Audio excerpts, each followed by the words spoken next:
time. By the way, she said Jordan Peterson has a new book out, 12 Rules for Life. That clip is everywhere. Jordan Peterson joins us tonight. It's an honor to have you, Professor. So I've watched you for a while. I've always thought you were a truth teller. One of the chapters in your book is tell the truth. That's one of your rules. What are some of the things that you think we're forced to lie about in this moment? Well, I don't know if we're forced. I think we make a choice.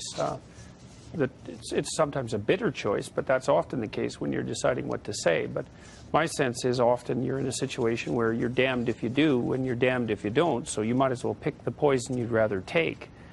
And you have a moral obligation to do that. So, you know, if you're going to say something unpopular and you're going to get attacked for it, that's a risk, but to shut up and pretend that you think something different is to warp your soul, and that's a much bigger risk. So yes, it is.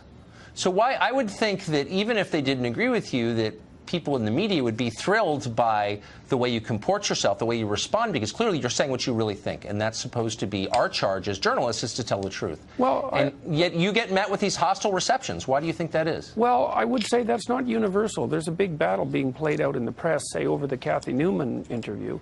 There are people who are casting her as a victim because she's been vilified as a consequence of the interview. But there's been many, many people in the media who stood forth and said that it's necessary to be able to say what you think. So it's not a battle that's over yet. Yeah, it's good. It's good. Surprising, but good. The Canadian psychology professor is somebody people love or love to hate. Peterson gained national notoriety in the fall of 2016 when he spoke out about a federal bill on gender expression and a U of T policy to call students by their gender pronoun of choice. Peterson says there shouldn't be laws forcing people to use specific language. I can envision a student or a colleague insisting that I call them using gender-neutral pronouns, je or je, I think it is. I'm not doing that. I'm not doing that. Peterson called it freedom of speech. Critics called it transphobia, and protests ensued. But then on YouTube, he's a star. His lecture topics range from personality to advice for young men. And the videos have scored more than 36 million views. He's huge on Twitter with 365,000 followers. And on the crowdfunding site Patreon, he hauls in $65,000 a month. Could be as much as $750,000 annually. Joining me is U of T professor Jordan Peterson. He's got a new book out called 12 Rules for Life, an Antidote to Chaos. So, Professor Peterson, you must be exhausted. You've been giving all these speeches and sold-out performances, and it's quite something. Are you... It's crazy. How do you explain what's going on? You're now called Canada's most powerful intellectual. How do I explain it? Yeah, what's behind this? What are the forces that have made you so popular? I tell archetypal stories.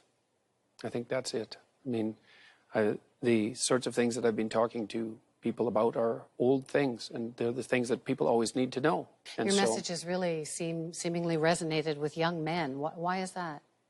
Well, because young men have been fed a diet of, on the one hand, let's say rights and impulsive freedom for 50 years, but rights aren't as useful with regards to establishing what's meaningful in your life as a responsibility. And so, because most of the things that people find deeply meaningful in their lives have to do with responsibility. You know, your responsibility of your career, the responsibility of your education, responsibility that you take on for your family and for your broader community. The world is so polarized now. You've got Donald Trump and social media and people screaming at each other on all kinds of different political issues. Are you part of that polarization? It's a good question. I don't think so. The reason I don't think so is because I've had hundreds of letters from people now, maybe even thousands of letters from people who've told me that they had become increasingly attracted, for example, by the blandishments of the radical right. But because they'd been listening to what I was saying online, they decided that that was a very bad idea. And I don't like right-wing identitarians. I think they play the same game as the radical leftists, which is identity politics. They just play a different version of it. But I'm no fan of the radical right. I've been lecturing about the dangers of Nazi totalitarianism, for example, for almost 3 decades. It's been a major part of my life's work to inoculate people against the attraction of that sort of thing. After you're speaking out against the federal bill, C-16, and gender pronouns and so on, the federal government cut your funding for research. Rebel Media came in and did a crowdfunding project for you, raised about $200,000. After Charlottesville and the riots, the protests there, many people cut ties with Rebel Media, including the Conservative leader Andrew Scheer, saying that it could be seen as giving hate groups a platform.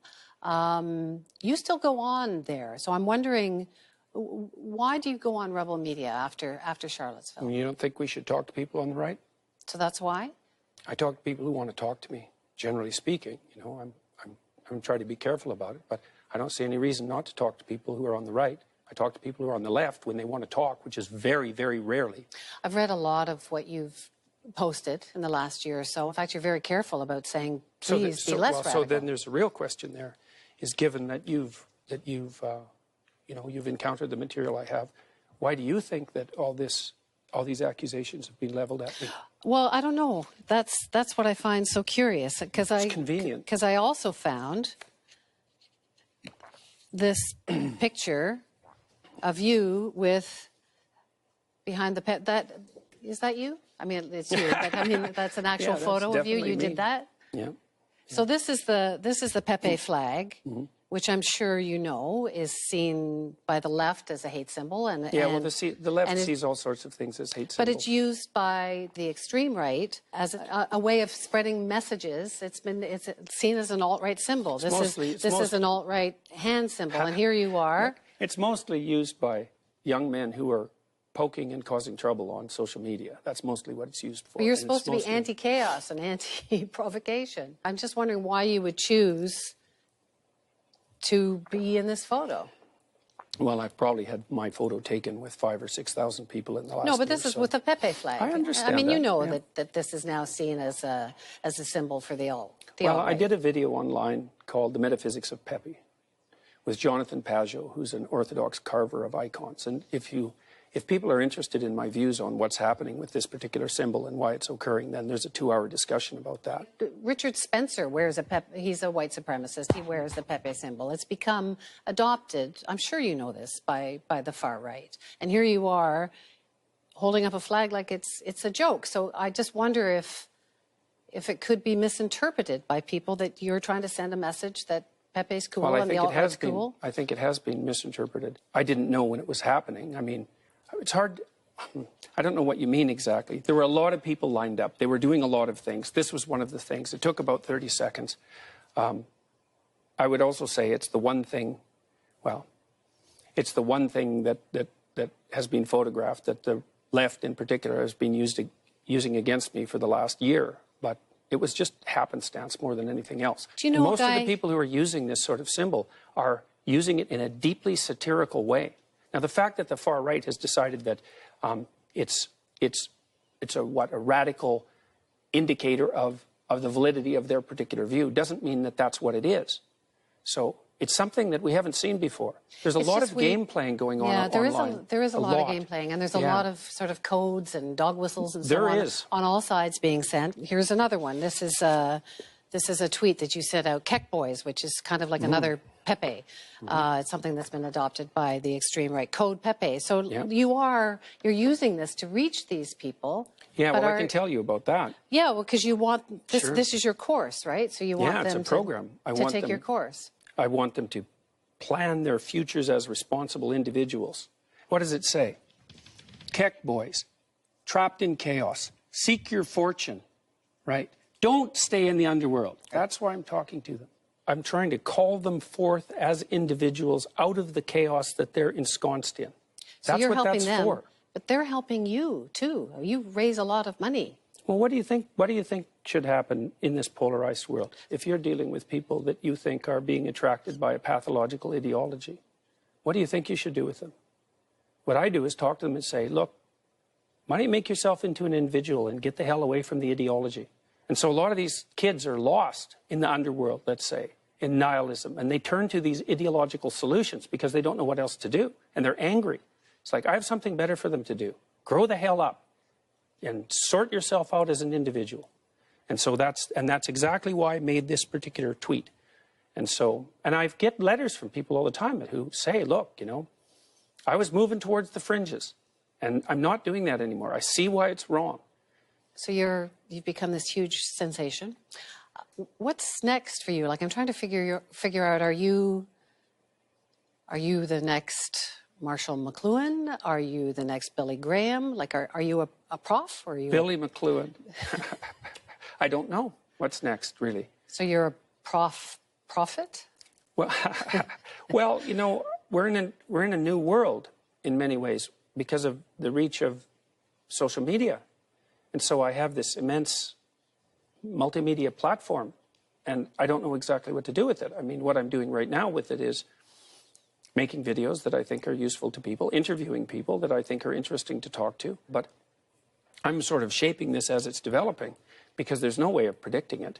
And the overwhelming likelihood, as far as I'm concerned, and it's been this way ever since September of 2016, is that this will go terribly wrong. That's the most likely outcome. I've known that ever since I made those videos. What do you mean by that? How would it go wrong? Oh, well, things go wrong all the time. You know, I say No, but something, what are you afraid of? saying something inappropriate. Well, you've said lots of things that have made people angry. That's not the same thing, So why would you say something inappropriate? because people make mistakes. And so, like, I've been in a situation, I would say, for 15 months, really, where I'm speaking publicly, and I've been in front of the news media a lot, and people are waiting. Well, they're waiting with things like this to say, look, well, you made a mistake here. It's like, yeah, well, I've done like 10,000 things in the last year, and maybe I made a mistake. Did you? Hard to say. I mean, I don't think that the discussion I had about Pepe, I don't regret that at all when I put up on YouTube. That's the serious discussion. I think I understand what's going on with the Keck boys and with Pepe a hell of a lot better than the people do who are, you know, casual observers of it, because I've actually studied it. And so, no, I don't think I made a mistake. I think it's, no, I don't think I made a mistake, you know. So, and I think that that's the case mostly, as I said, because of all the feedback I'm getting from people who say, look, you straighten out my life. And so that's good enough. And I'm hoping that will continue. I think it's unlikely that it will continue in a positive direction, but you never know. It's too much, eh? That's the thing. It's been too much for a long time, but so far so good. And I'll write it out as well as I can. But I'm surfing a 100-foot wave, and generally what happens if you do that is that you drown. That's interesting. It's been great to talk to you. Thank you so much. Thanks. Nice to talk to you as well.